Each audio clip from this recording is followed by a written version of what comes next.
Over the last few years, Donald Trump has suggested there is a connection between the MMR vaccine and autism, even though there is no scientific evidence of a connection after numerous studies. There is data from millions and millions of children around the world, and it all comes back showing the same thing, that there is zero association. It doesn't matter how many vaccines you get. It doesn't matter when you get them. There is just no correlation whatsoever. We've had so many instances, people that work for me just the other day, 2 years old, 2.5 years old, a beautiful child, went to have the vaccine and came back and a week later got a tremendous fever, got very, very sick, now is autistic. I only say I'm in favor of vaccines. Do them over a longer period of time, same amount, but just in little sections. At a fundraiser during the campaign, Trump met with several anti-vaxxers, including the discredited researcher Andrew Wakefield. Why is this a big deal?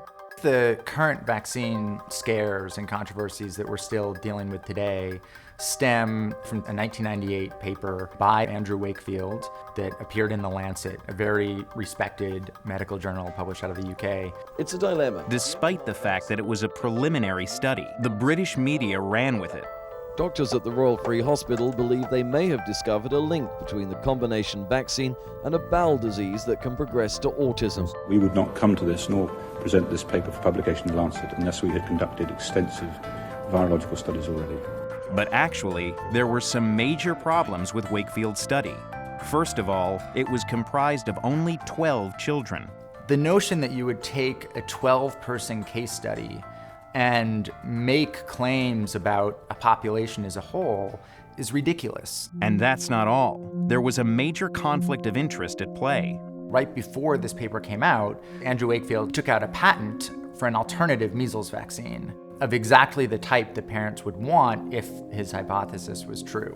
And then there was Wakefield's financial interest in making the connection between the MMR vaccine and autism. Andrew Wakefield was receiving money from a lawyer who was working with parents intent on suing vaccine manufacturers. Wakefield was paid approximately $674,000 for his work on the case. Another thing, he claimed in the paper that the children that he looked at were just a random group of kids. It turns out that many of them were actually sent to him by this lawyer. And when Wakefield needed a control group of healthy children, he took blood samples from kids attending his son's birthday party. When I first heard about it, my immediate thought was, worst birthday party ever. And perhaps the most shocking revelation is that he faked some of the data. An investigation by the British medical journal, BMJ, found that Wakefield had altered or misrepresented all 12 of the cases he had cited, and 10 of his original co-authors withdrew their names from the study. Andrew Wakefield lost his license a couple of years ago, close to the period in time when the Lancet paper was retracted. Despite losing his medical license and follow-up studies on hundreds of thousands of children that contradict his findings, Wakefield feels optimistic since Trump's election. He recently told Stat News that he found Trump genuinely interested and open-minded on this issue.